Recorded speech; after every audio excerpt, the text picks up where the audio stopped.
nobody has a problem until it's a health problem, right? When it's a health problem, then that's when everything starts becoming a downward spiral. The niche I am currently in right now, helping people get out of pain. So low back pain, shoulder pain, knee pain, hips, you name it. If I know how to get people out of that pain and get Susie, who's a 70-year-old grandma, playing with her grandkids again, that means so much to me, more than just like doing some bicep curls and getting jacked. Mistakes are a great thing, and mistakes are only feedback. If you aim for perfection, like that is the biggest downward spiral someone can go into, because not only like physically you're gonna get exhausted, but mentally you're gonna get exhausted. A lot of people say, I don't have time for it. It's like, no, you are just not finding time in your schedule. Business in general is a clear reflection of your personal life. How well do you have your personal life in order? That is going to determine how well your business is doing. All I see are trainers just doing this, 1, 2, 3, and they expect clients to come to them and build a massive business from that. That's not how personal training works.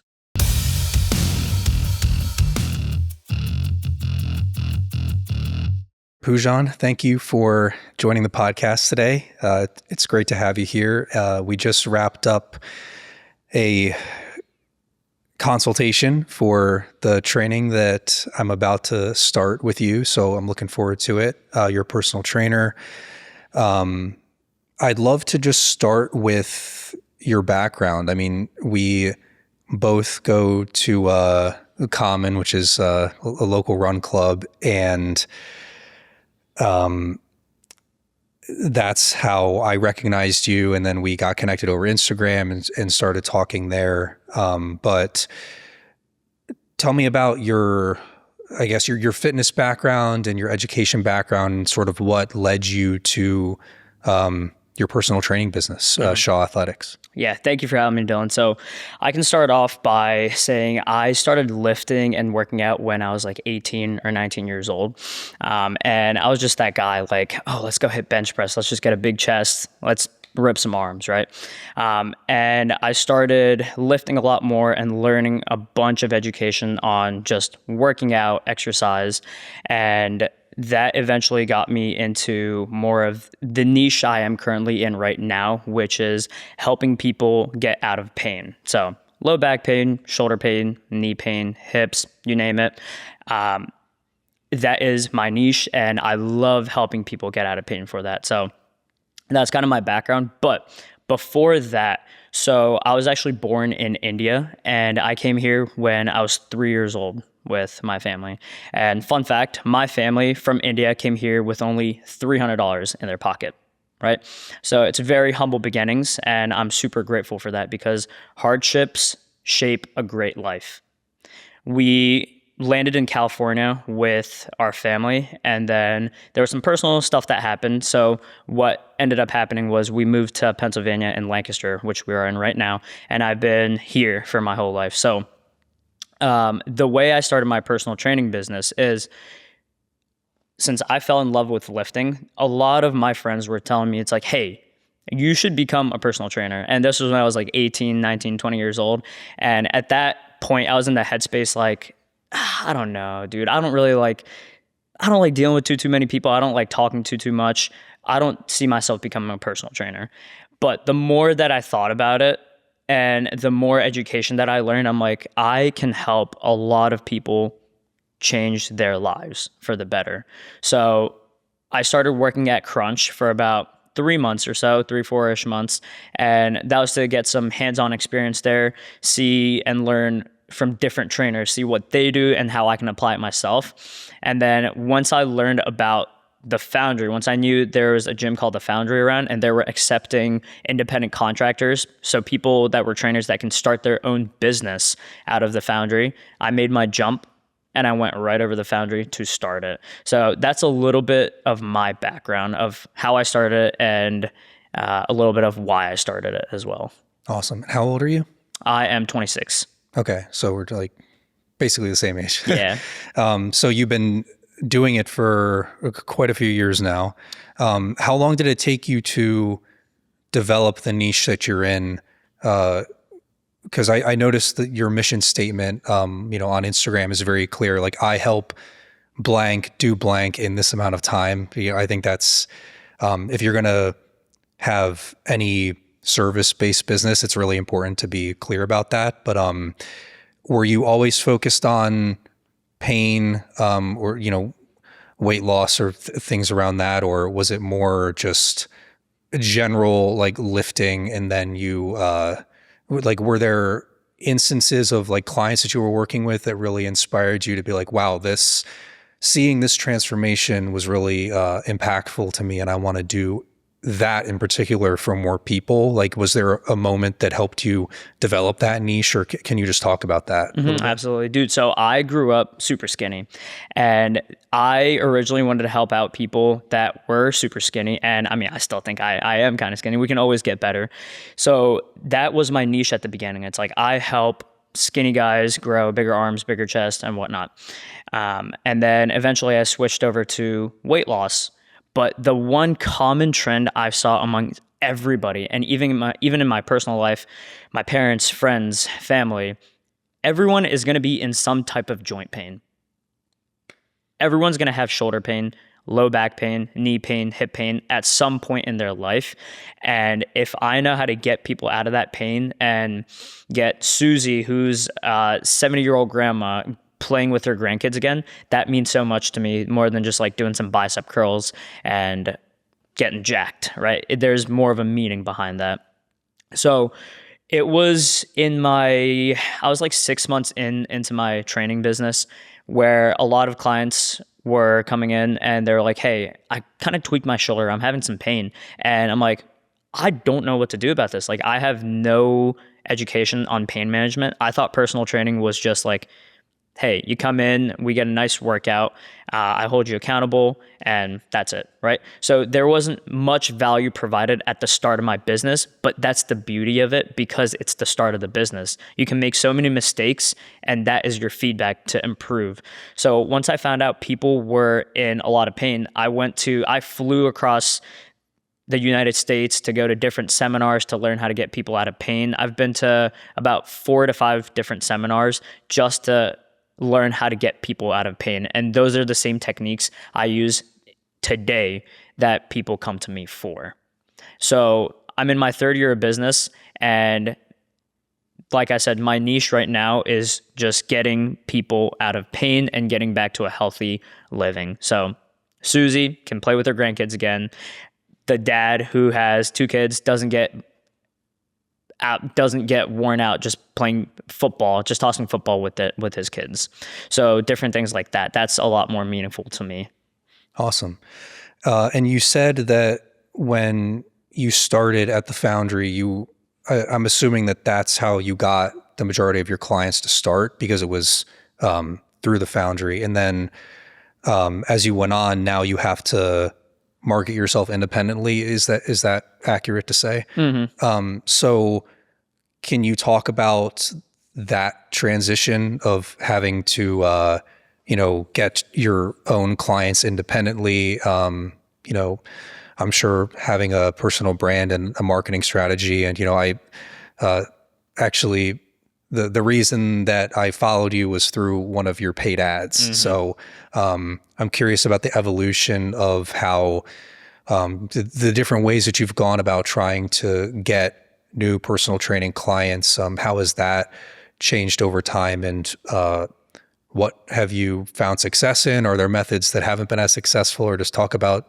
the marketing of your business? Oh, absolutely. This is one of my favorite topics to speak about. So marketing wise, when I first joined the Foundry, I used to do the marketing myself, and I didn't know how to do it. I was just trying anything and everything. It was to the point where I was about to go door knocking to try and get clients. But I'm like, how would that kind of rub off on people? Knocking on doors, hey, you want personal training? Like, what are you trying to say, man? So I didn't go door knocking, but I was grateful enough that I got a few clients from the Foundry, and I got like my first 3 or 4 clients.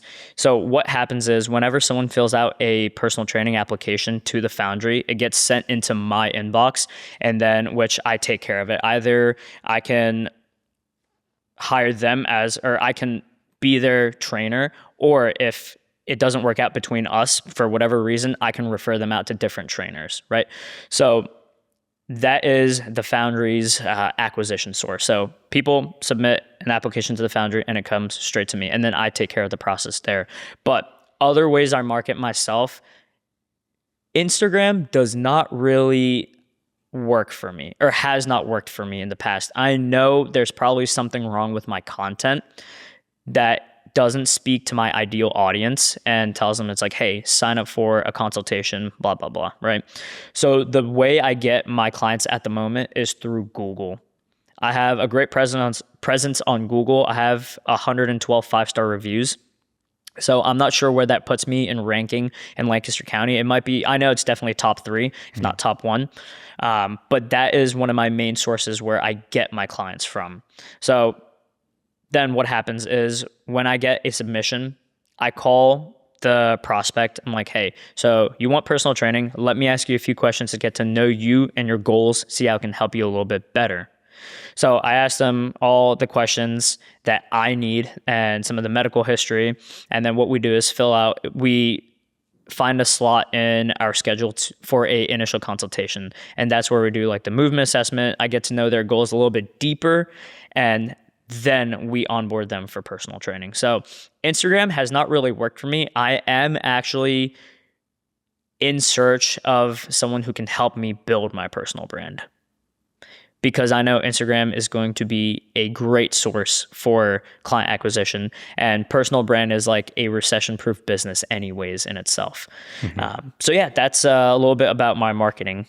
And hopefully being on this podcast will help you out there a little bit, because I'm sure it's very versatile doing something like this, because you just have a conversation and then you can get dozens of clips from it to repurpose and use in different ways. So it's usually like it's a win-win for anyone who does this, in terms of, because sometimes it's like it can be daunting of like, how do you create the content that speaks to who I need it to, or how do you script things? And doing an interview, you can like extract those things sometimes in a better way. But anyway, I want to talk about that initial consultation, because we just did it. And you had the questions, and then we did an assessment of my mobility.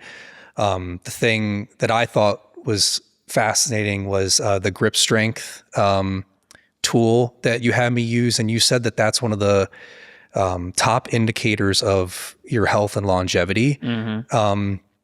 So I'm curious how you developed that consultation process. Like, has it been the same from day one, or have there been things where you're like, okay, I need to have them do this movement so I know this about their back or this about their hamstrings, and how that carries over into creating a customized training plan? So can you just talk about why that consultation is important, and the intentionality behind why you have your potential clients do certain things that can translate over into your training plans? Absolutely. Yeah. So to answer your question, my consultation at the beginning was completely different, right? It was when I first started my business, so I had no clue what to do to make it thorough. So what I did was I reached out to, I'm not going to say reached out, I found my main mentor, Chris Hitchko from Show Up Fitness. He has helped me every step of the way, him and his brand. So if I have any questions, I go to him, and they have this entire program / portal on how to become a successful personal trainer, right? Now, think about someone who goes to school for 4 years, right? Say exercise science, not bashing any of it. It's all beneficial. But what I did was I took their program, I took their internship, and in that internship, it says for the consultation, you need X, Y, and Z. These are the questions that you should be asking your clients. This is why you should be asking your clients. But if there's something that they say like, hey, I have low back pain, then you have to kind of regress and ask them different questions. Like, okay, how long have you had that back pain for? What caused it? What limits you in your daily life, right? So the consultation is always going to be a little bit different based on what they give you. Hence why it's called personal training. I didn't include the grip strength monitor and the blood pressure until last year, when I wanted to optimize my consultation, because the consultation can give you so much information, and that is the way that you can tailor a program to their goals specifically, right? Mm-hmm. So for example, if I have someone that has low back pain, how am I going to get them to squat? There's different variations that we use. So that's why I need to know, it's like, okay, has this person had any pain before, right? But yeah, the consultation is completely different, and I'm still going to keep elevating it little by little to make it the best I can, because that will set my client and I up for success. Yeah, but that's about it for the consultation. Awesome. And then I wanted to ask just about, in terms of like building credibility, because I'm sure that the Google 5-star reviews are very effective in doing that. And I'd like to think that for me and my video business, just, I've spent a lot of time and worked with several businesses and nonprofits and individuals, and having a big client list, of logos on your website, even if not all of them are recognizable, it just shows that, you've been around the block and you've done things. And then from the consultation, like, I could tell that you have the experience and the background in it. So it's like all of the things that build the trust and being able to personal training, it's, hence the name, it's personal. So it's like, you want to be working with someone who, who understands how to get the best out of you as an individual. So can you talk about the ways that you build trust with your clients, and how you've built the credibility of being able to bridge the gap from this is just, someone that I found on Google, versus okay, now they're going to trust me to work with them to get this result. And, especially with things like joint pain and weight loss, it's very personal things. So, can you talk about ways, that you've, developed that, or why you take that seriously? Yeah, absolutely. So 2 main ways. Number 1 is rapport. If they like you, they're automatically going to trust you more. So you have to be a likable person. In today's society, there's so many people that are not authentic, and they have a mask over their face 24/7. So, and naturally, because of that, people will always have this barrier up, they're going to try and hide their true authentic self from others. So if you can get to really know the other person, why they're doing what is driving them. Hey, how are your kids today? How did your kids' dance recital go? Oh, you went to Great Wolf Lodge? How was that? Tell me about that. I want to know more about you, right? I'm not just a trainer. I want to know more about you so I know how to help you, right? And that is number 1, rapport. You have to make sure that they like you and you guys have good chemistry together. Number 2, on top of that, is by educating your clients, right? So classic answer in all of personal training, physical therapy, it depends. It depends on what we're doing. So if I am doing a box jump with my client, for example, right? I will tell them, okay, we're doing this box jump because we have to build type 2 fast twitch fibers. We're getting more power, more explosiveness, because what happens is those type 2 fast twitch fibers, they start deteriorating through the aging process. So, and I'll give you an example, why do a lot of people that are in their 70s and 80s get into car crashes? Right? Because they don't have enough reaction time. Their fast twitch fibers don't react fast enough, and that is what can get them into a car crash, right? Mm-hmm. So I like educating my clients on why we're doing what, and they also see the progress with it, and that automatically builds trust. And on top of that, you add in the rapport, actually caring about the other person's life, right? Because there's so many conversations that I'll have with clients that are super sensitive. They don't tell anybody, right? So I'm blessed and I'm grateful that they're letting me know so much about their life, and they can be their authentic self. They don't have to hide. They don't have to put a mask on and hide behind a barrier, because I'm going to accept them as they are. Mm-hmm. Those are the 2 main ways that I build rapport and trust with my clients at the moment. And I know there's going to be something else once I get even more skin in the game. I love that. Something that you just said is basically that everybody's why is different. And we were talking about this during the consultation, but for me, I've always been, a skinny guy, and like one of the insecurities I have is just being like having that identity, or people saying like, oh, like you're lanky, or you have the build of a runner, or things like that, or comments that aren't necessarily meant like maliciously, but they're things that sort of remind me of like, oh, is this just the identity that I want to have? And growing up, I didn't play really, any sports going into, middle school and high school. I mean, like I did when I was like really young, I did little league and stuff like that.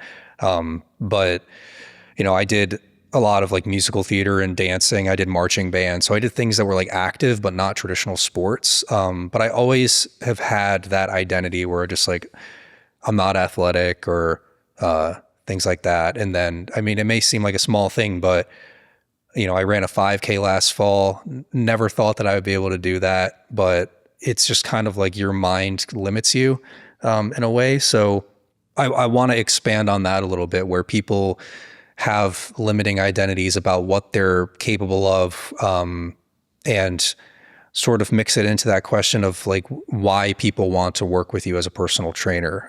Because if it's for me, like, I'd like to gain a little bit of muscle and muscle weight, and then maybe have, some more definition in physique, and have my arms like fill in my t-shirts better. And then I'm confident because of that. Because, that's my why. It's probably different than someone who is overweight and wants to lose weight, or they have a ton of joint pain and it's just debilitating to their everyday life. So I guess it's like a sort of a two-faceted question. Like, firstly, how do you cater to someone's specific why? And secondly, how do you help people get beyond those limiting identities of like, oh, I'm skinny, so that's how it is, or I'm overweight, or I'm going to keep living in pain, or there's nothing I can do about it. Like, how do you cater your coaching to your specific client's why? That's a great question. So let's speak about the identity first. I'll give you an example. So I'm learning about low back pain for an entire month from a course from a doctor physical therapist. His name's Justin Farnsworth, and he helped rehab one of his clients who had a disc herniation. But before that disc herniation, he could deadlift over 700 pounds, right? So what's his identity? I'm a man who can lift over 700 pounds, right? So when his disc got herniated and he started at the first week, right, just lifting up like a 10-pound dumbbell off like a little wedge, right? How psychologically, how did that make him feel? That went against his identity, and that probably didn't make him feel good, right? Now, take that into account, and then take, for example, a different type of identity. I'm not athletic, right? So first question is like, how long have you had that self-image for? How long have you had that identity for? And how has it benefited you, and how has it negatively impacted you as well? Let's break it down, right? After breaking that down, let's come up with steps to kind of overcome that, right? The first part of breaking through that limiting belief is awareness. It's accepting the fact it's like, hey, this is my identity. I feel like I am not athletic, right? I'm sure, let's be aware of that. Now, how can we get rid of that? And what are the first steps that we can take to get athletic, right? Let's just go on a little jog. Let's cut a little bit. Let's sprint a little bit. Don't aim for perfection, because everything is going to compound, right? So that identity of I'm not athletic, the more athletic movement you do, right, that limiting belief will go down, right? It's more of getting the reps in person, in your physical reality, and trying to avoid your mental identity from keeping you down, right? And the hardest part about that is resistance, because your mind is telling you something, but your body is telling you something else. People will always cave because resistance plays such a big factor in their life. The best way, so the best way I can kind of describe this is, let me take business, for example, right? I'll give you an analogy. So if someone says, I'm not a good businessman, right? What does that mean? What do you mean you're not a good businessman? Like, what is business? It's marketing, it's psychology, it's sales, it's delegation, right? That is all business. So what are you not good at in those? Let's find out. Be aware of what you're not good at, and then find out the information you need. And it is just literally just doing the work. And a lot of my clients break through those limiting beliefs by the reps by doing the stuff in the physical reality. And they can also see the numbers being crushed, right? So once I see that their self-image is becoming better and their identity is like, oh, I am capable of doing things, which is why I made this slogan, meet the most capable version of yourself. Once they feel capable enough to do everything on their own, that self-image will dissolve and it will be a birth of a new self-image, which will guide them in a better direction.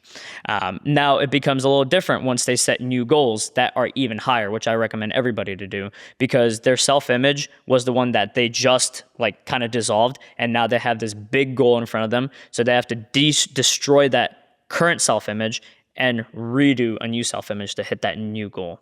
Right? So it's a never ending process, and it is just as simple as doing the reps in person, no matter what you do. So that, and then the best way I help my clients break through those limiting beliefs is by reframing certain things, right? So I have a stroke client that I'm training right now. I'm not going to say her name, but she has this belief where if she does something wrong, it's bad, right? And then she'll always say, oh, I didn't do that good. I didn't do that. She'll never say, oh, that was good, right? I'm glad I did that. She's always going to instantly say, that was bad, right?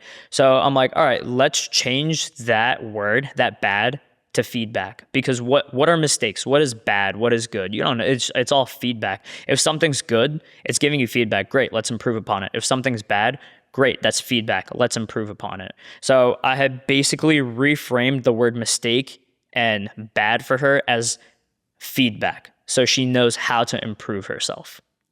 And that is reframing is one of the ways I get my clients out of that limiting belief that they have in their head also, if that makes sense. Like I could talk for like 2 hours about this, but it's such a big topic that you have to like pick out every point and really go in depth with it.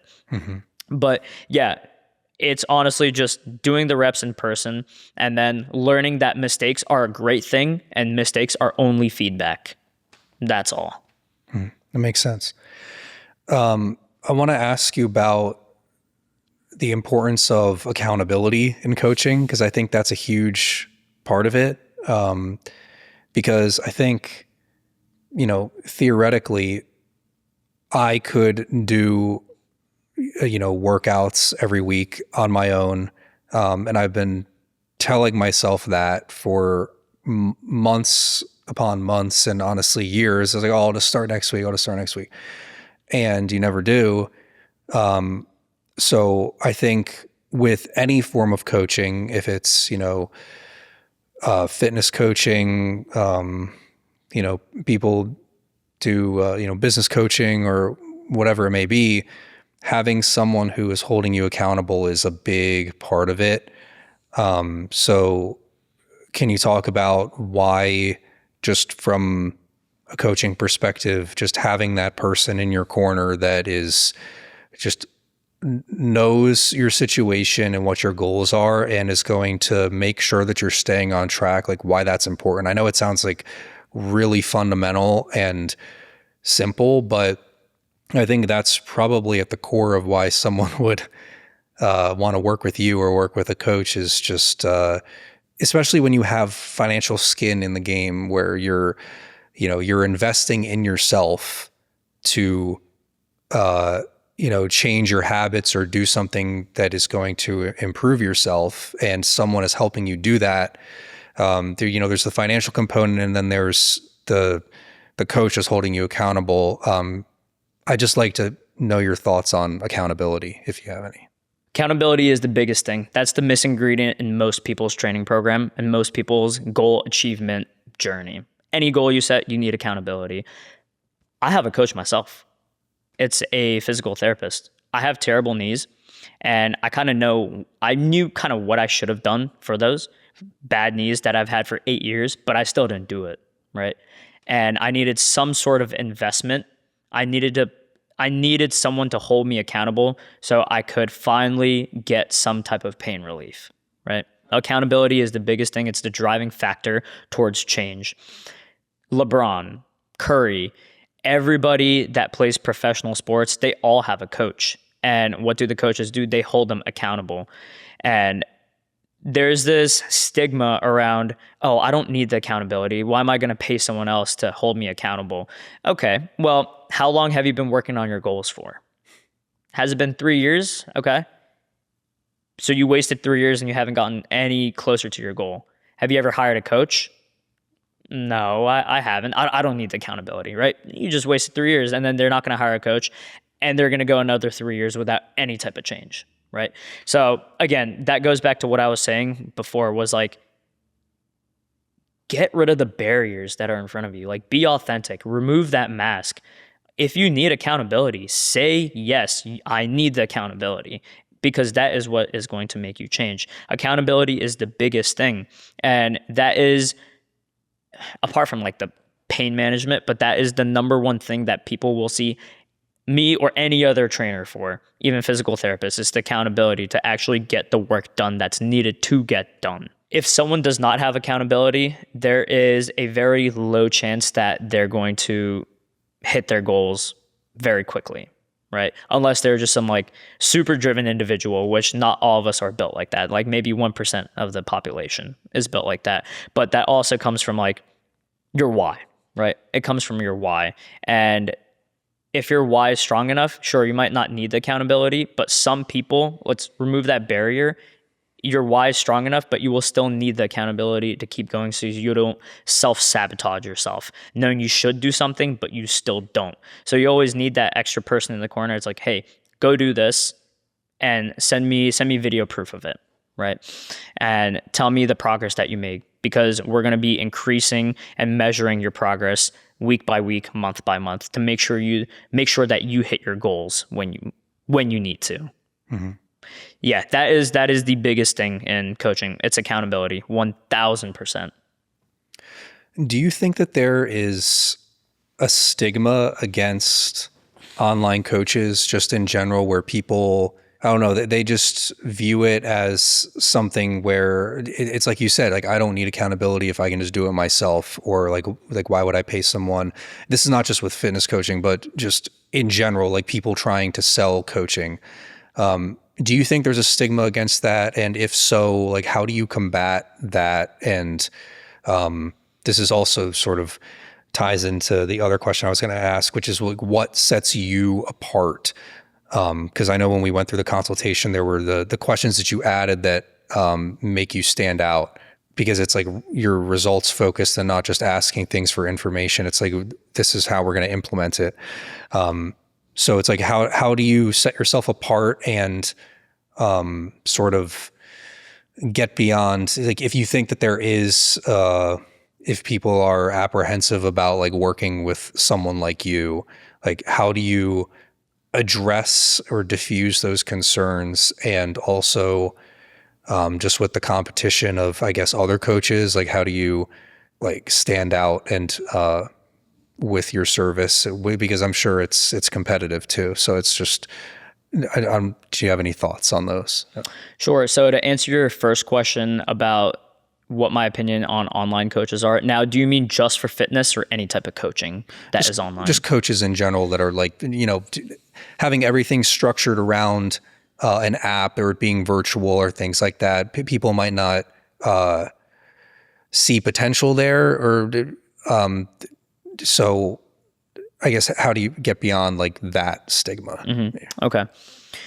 I just opened another can of worms that sort of was different from the initial question. So sorry about that. No, that's okay. That's okay. I love the questions. Keep them coming. Mm-hmm.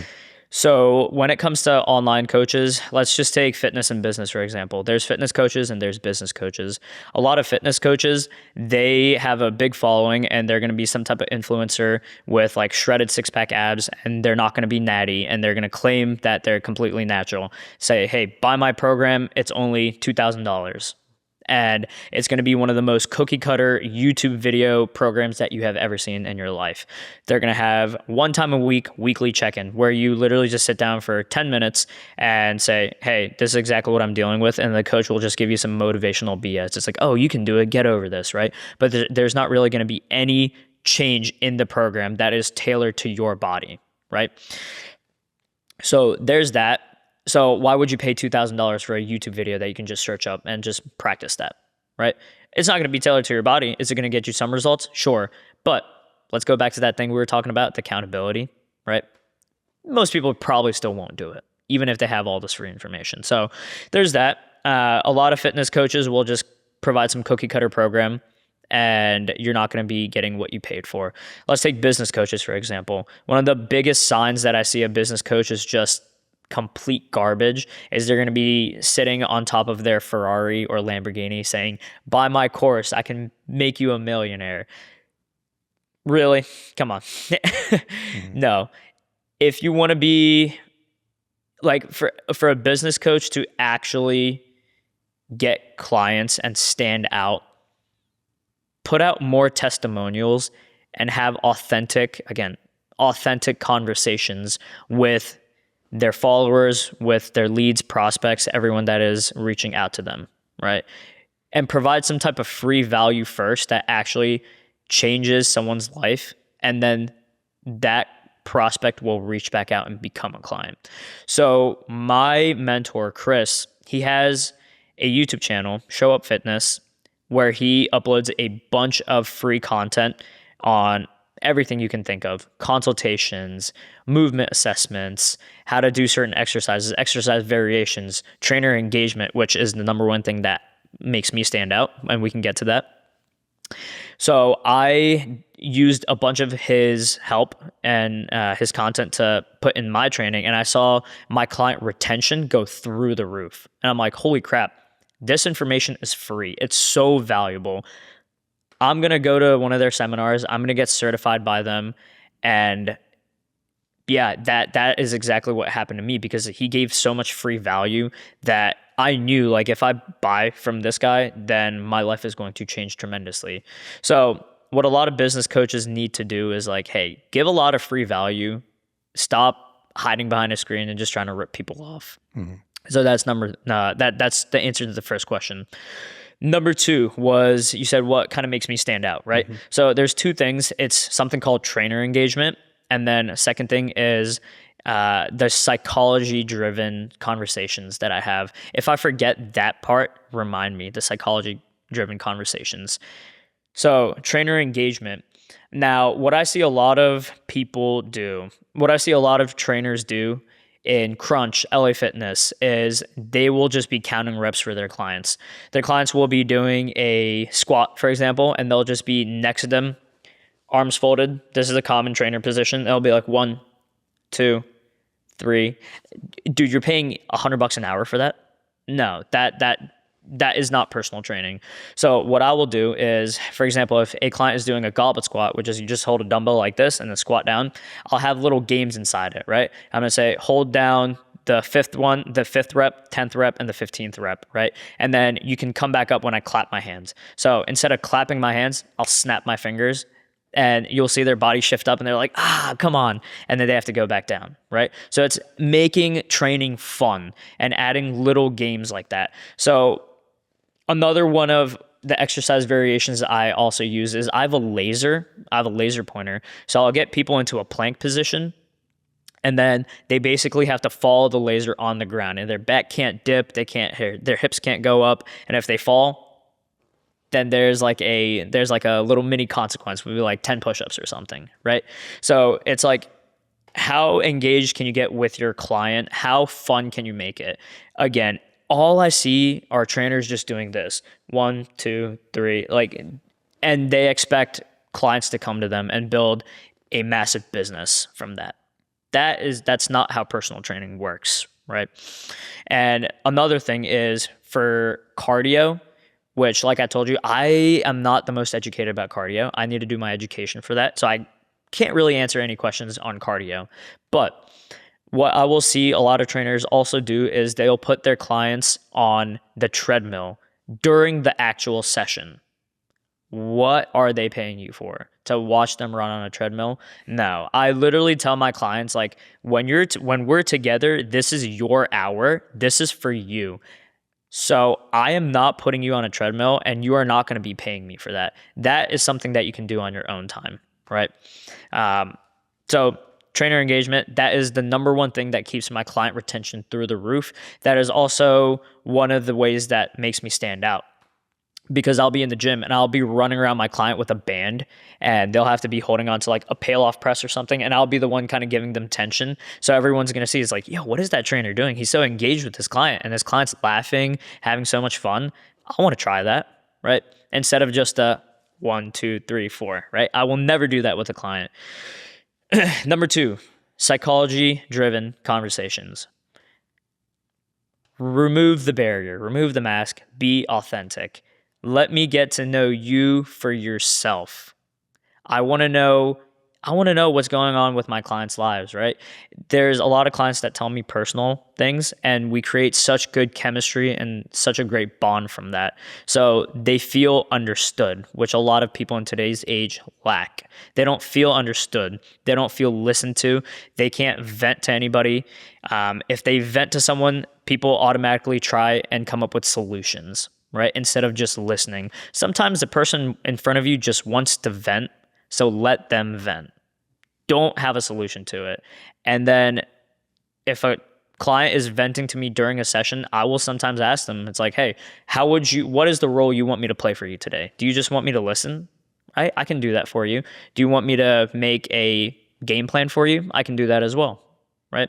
So psychology-driven conversations, like, get to the root of why they're saying what, make them feel understood. The key word is feel, right? Make them feel understood and be authentic. Those are the 2 things that make me stand out. Awesome. Well, now I know what to expect over the next couple months of, Absolutely, of man. working together. The one thing I thought was fascinating that you said when we were speaking during the consultation is, and I know this is like really pivoting, but we underestimate how much we're eating when it comes to building muscle. Yeah. Could you talk about that for a second? Because I think, if we're doing a lot of, exercise and burning a lot of calories in these workouts, it requires eating more than you would think. Can you talk about maybe back in the day when you thought that, you were working a very active job, you said, but, and then you were wondering, why you were staying skinny, and it was because you weren't eating a lot of calories. Like, can you just talk about the nutrition component of all of this and why that's important? Because, I think it's one thing to be doing these movements, but if you're not fueling, then that's, it might not, that's a core component of it. So you could talk about that a little bit. Yeah, absolutely. Let's make it simple. Keep nutrition as simple as possible, right? Get 1 gram of protein per body weight, right? So I weigh 160 at the moment. I'm going to get around 160. I'm going to get like 170, sometimes 180, sometimes 150. We're all going to have those days, right? It's not going to be perfect every single time. Track how many steps you're getting throughout the day and just see how many calories you're burning, right? And then do the math. So when I was younger and I used to be like super, super skinny, I thought I was eating a lot. But then once I actually started tracking my calories, I realized I was getting like 1,500 calories in per day, which is so low. And I was also getting 15,000 to 20,000 steps in per day at my retail job that I used to work at. So I'm like, and I used to work out on top of that and play basketball at night during the summers for like 2-3 hours, right? So I was super active. And now to ask myself the question, oh, why am I not gaining weight? At the end of the day, it's a calorie surplus or a calorie deficit. Sure, there's hormonal factors that play into account, But if you're in a calorie surplus, you will be gaining weight, right? If you're in a calorie deficit, you will be losing weight apart from the hormonal factors. So once I noticed that, once I found out that I was only getting like 1,500 calories, then I started upping it a lot more. Then that's when I first started gaining my like first like 2-3 pounds. I'm like, oh wow, this is actually working. Okay. So that self-image became something completely new. It's like, oh wow, I am not like a person who can't gain weight. That's not the self-image I have. I am someone who can gain weight, which made it easier. Okay, I gained 2-3 pounds. Let's eat a little bit more. Let's try and get to 5. Oh, sweet, I hit a new goal. All right, what's the new self-image I need? I need to get to like 10 pounds more, right? All right, what do I have to do for those extra 5 to 10 pounds, right? So it's constantly elevating yourself, right? That goes back to what we were speaking about. And once I found out like, oh, I'm actually not eating enough, then what's the only solution? Just eat more. And it's so simple. And me as like a skinny guy, I hated hearing that because I felt like I was eating so much, but I didn't take into account how much activity I was getting throughout the day. Right. So that's a little bit about that. And honestly, like when it comes to nutrition, try to hit your macros as best as you can. Try to get your steps in, drink your water. Don't aim for perfection because that is going to throw you in a downward spiral. And no. that's part of your training plans, right? The macros. Yeah. I'm going to be providing macros. So all you have to do is just get close to that, right? A lot of my clients, they own businesses and they're busy, right? Or they have to pick up their kids at 4 p.m. from the school bus, even if they're if their schedule's already packed out. So like, when are they going to meal prep, right? Sometimes what some of my clients do is they just order meal prep from different companies. That's what I do for myself as well. So it holds me accountable, right? I just see the nutrition facts, nutrition label. It's like, okay, there's 500 calories in this. Cool. Warm it up, eat it. I'm good to go, right? But if you aim for perfection, like that is the biggest downward spiral someone can go into, because not only like physically you're going to get exhausted, but mentally you're going to get exhausted. And if you're mentally exhausted, then you're going to get super frustrated. And if someone's frustrated, then they're not going to want to do the actual thing. So if I say like, okay, get 150 grams of protein, dude, get 140, get 160, whatever. Get somewhere around there. It does not have to be perfect, right? And just follow the plan as you can to the best. Send me the videos, like I said, and we can always tweak it from there. So you would recommend those meal prep services just because it simplifies it, or? 1,000%. So I watched a video a few months ago and I did the math for myself, and this is applicable to everybody. So if someone is making over like, I want to say like $15 or $16 per hour, you can afford meal prep. You can afford a meal prep service. And depending on how long it takes you to get the groceries, cook, clean, that it saves me about anywhere from 10 to 12 hours per week. It's always a time excuse for me of like why I can't pick out all the ingredients and cook and clean up. And so it sounds like a good solution that I've wanted to try. It is one of the best solutions because you don't have to go to the grocery store. You don't have to spend time going there. You don't have to spend time picking out everything that you want, checking out in the long lines, going back to your car, driving back home, right? You're wasting so much time. Now, what I like to think about as a business owner is I would much rather be productive than spend time cooking and cleaning. So if I'm saving 10 to 12 hours per week of different education that I can learn and implement towards my clients, I'm going to take 10 to 12 hours and times that by my hourly rate. I'm actually saving money. Most business owners will be saving money by ordering meal prep because they're going to be saving their time. You're already going to be spending like $400 a month, $500 a month after groceries anyways. Why not just spend a little extra so they get delivered to you and they're already cooked for you? Mm-hmm. Yeah, I know that's one of the traits of very successful, wealthy people is they're constantly looking for ways that they can buy their time back and then use those hours that they get back to focus on high level or high stakes tasks that are actually moving the needle. Because you might think, oh, if I go to the store and I buy each ingredient and I cut it up and I follow the routine or whatever, it's like I don't have to pay for the shipping. It's like, well, it's costing you more time to do it. So it's all about, it's another way of reframing things, I guess you could say. So Absolutely.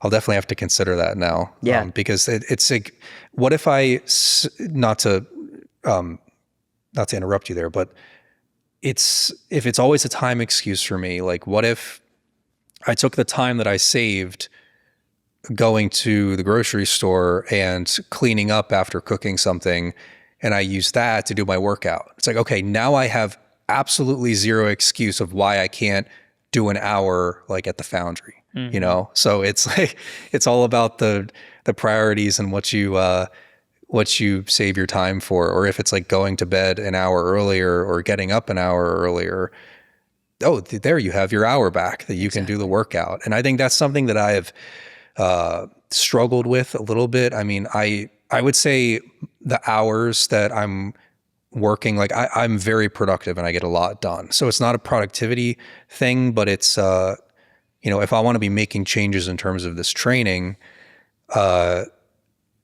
time, it should not be an excuse, because it's just, that's a time management issue. It's not a lack of time. It's a time management issue. Yeah. Like, I don't know if you agree. Amen to that, brother. That's one of the biggest things. Like, a lot of people say I don't have time for it. It's like, no, you are just not finding time in your schedule.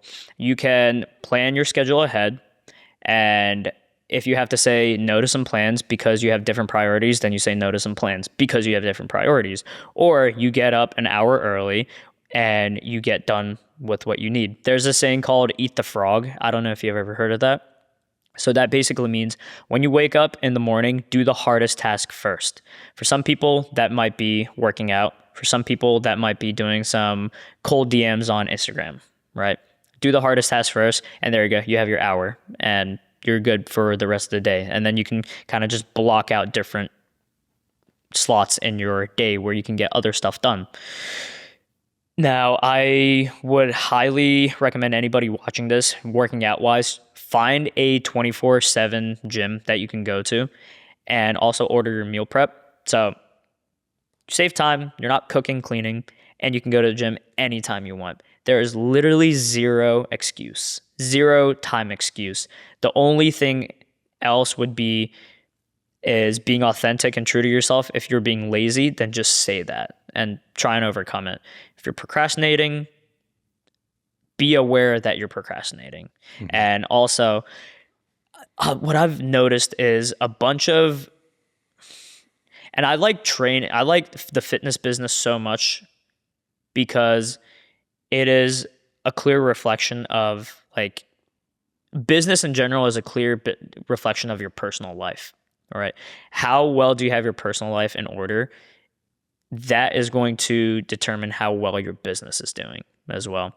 Because if the CEO of like $1 million company is messing around and not working on the high priority tasks, that automatically that revenue is going to drop, and investors are going to be pulled out. They're not going to be wanting to invest in that company, right? So business is just like a self-reflection of like your personal life.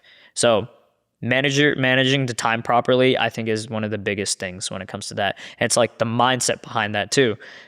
Being aware of your flaws and accepting them, and then having the willingness to change those flaws. Mm-hmm. I wanted to circle back to one thing you were talking about earlier, the sentiment of like done is better than perfect. I think you were talking about in the context of nutrition and counting your macros and stuff, but I'm wondering if that's also applicable to, if say you have to travel for a business trip or something and it like sort of throws off your routine. Like, oh, I go to the gym Monday, Wednesday, Friday, but half of this week I'm going to be out of town and I'm doing I have 12-hour shoots and back-to-back days, can't find time to go to the gym. I have to skip this workout.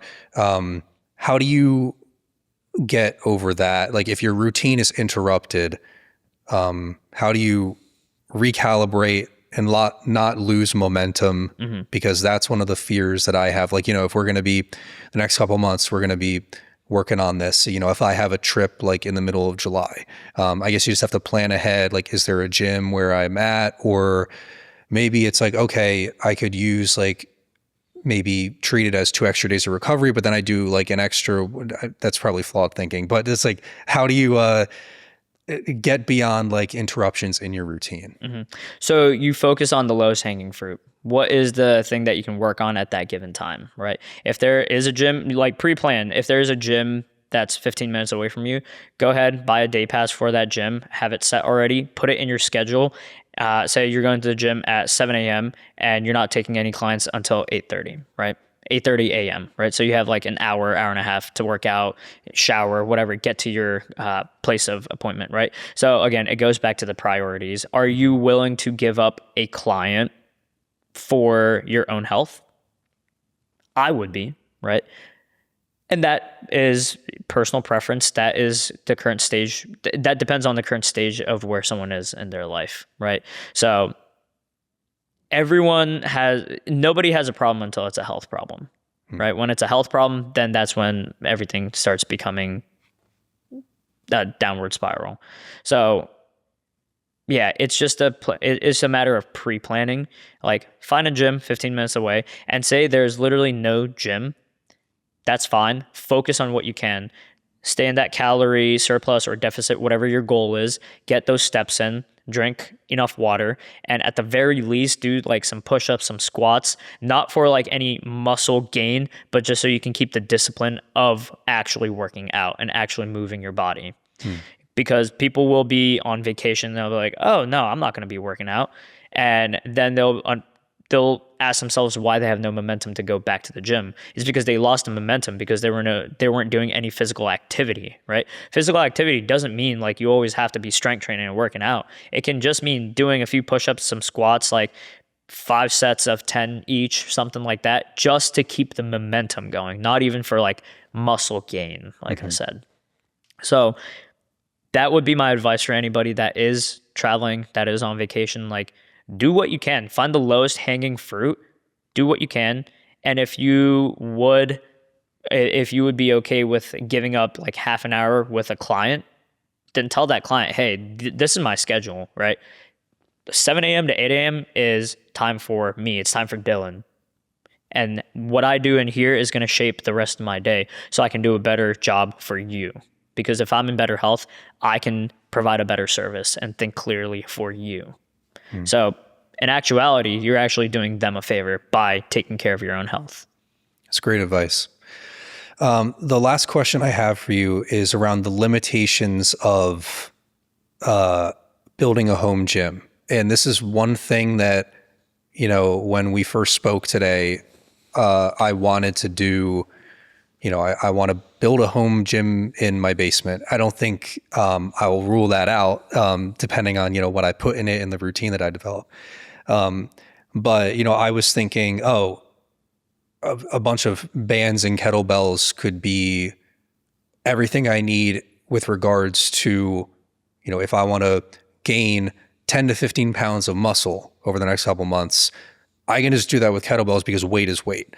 But apparently that might not be the case. You said there's potential in those implements, but it might not be right for the goals that you have, or it might be good like supplemental things, but the core foundational things that you're working on like should be the heavier weights, because the heavier that you lift, that's how you build more strength, which I believe is what you said. Yeah. So can you just talk about like people who are aspiring to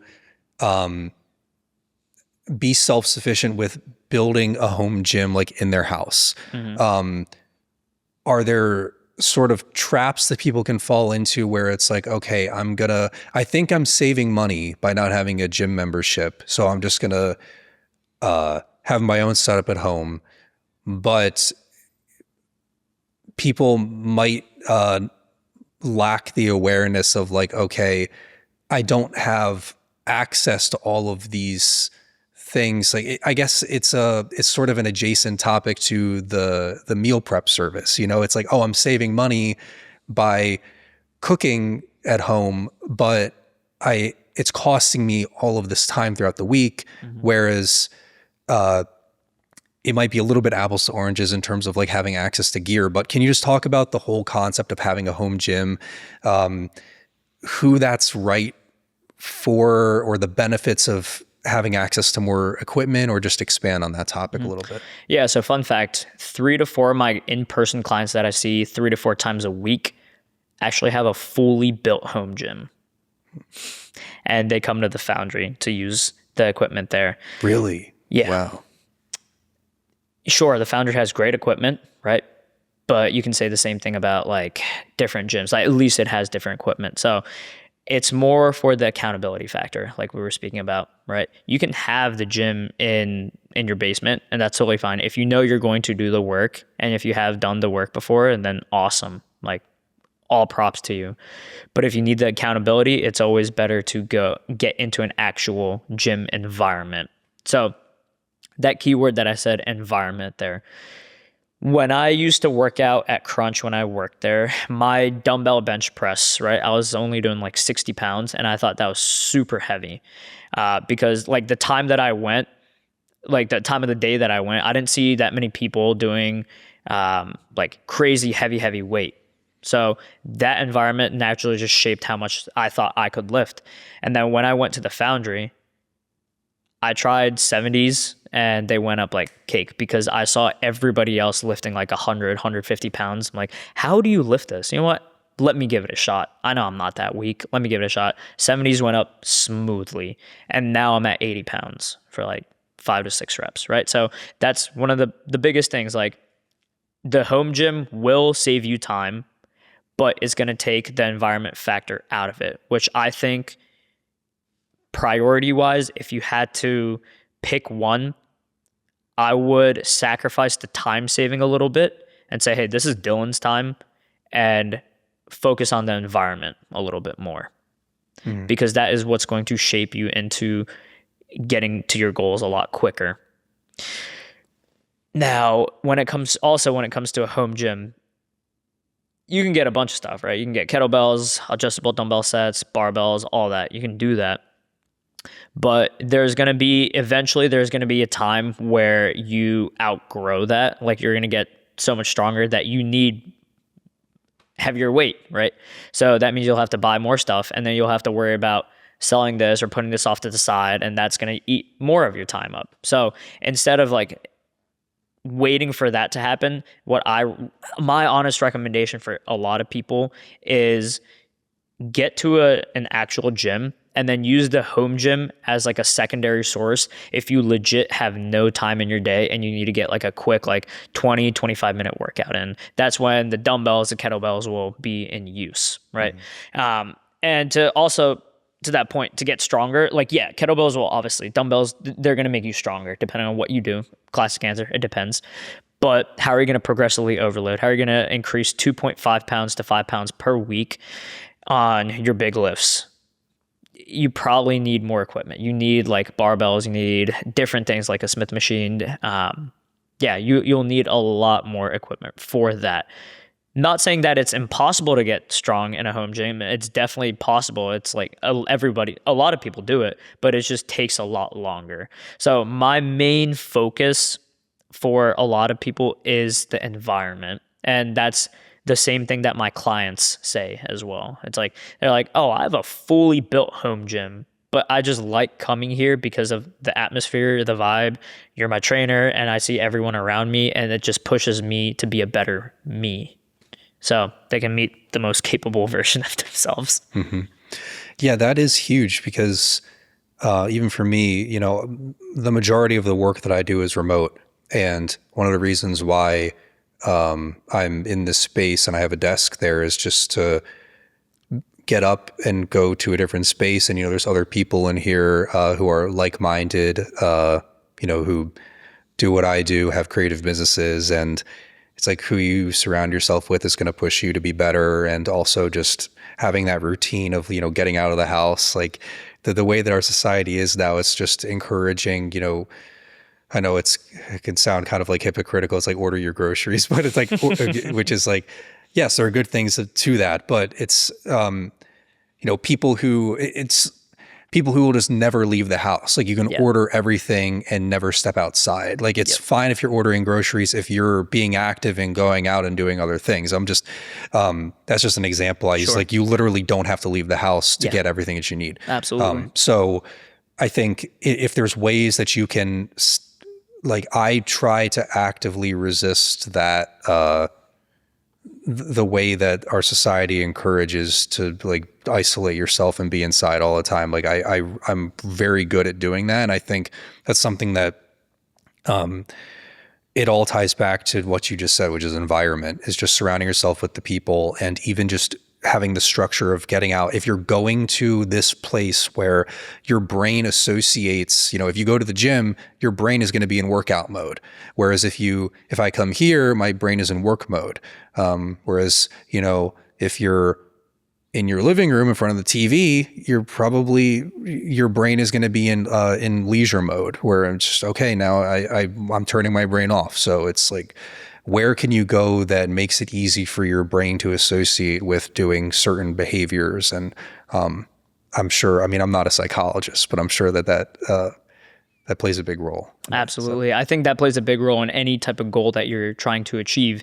If someone wants a better physique, obviously, they will get to a high volume gym. If they want to get better at calisthenics, they're going to go to a calisthenics park. If they want to get better in business, they're going to go to more business events. If they want to meet more people, they're going to go to more networking events, right? So it's all about the environment. I'm a big advocate for getting out of the home and surrounding yourself with whatever goal that you're working on currently. I love that. All right, let's wrap it up there. Thank you for your time today. And thank you for your time. Yeah, and sharing all these great insights. I'm sure that literally anyone can benefit from what we talked about today. And I think it's helpful to talk about your goals out loud, because then it actually materializes it into something, that was just through the podcast and through the consultation as well. Like actually me saying these things out loud makes it real and makes me want to actually improve myself. So whereas you can just store it in your head and be like, yeah, this is in the back of your mind, this is something that I should do, but it's, you can just postpone it into perpetuity if you don't actually, talk about the strategies and things. So it's definitely been inspiring to me. And I'm looking forward to, training with you. If there are people who are listening who want to reach out to you and, schedule a consultation or just check out, your training, where are places that you would direct them, whether it's like your social media or website? Yeah, so you can go to my Instagram. It's Shah Athletics, SHAH Athletics. My website is shahathletics.com. And then my Google business page is Shah Athletics. I run all my training out of the Foundry in Lancaster. It's 24/7 gym. And in my opinion, it is one of the best community oriented gyms around here with some of the best equipments that people have access to. Awesome. Well, thanks again, Poojan. And thank you. Looking forward to the next couple months. And it was a great conversation. Yeah. Thank you for your time. Absolutely. You're in great hands.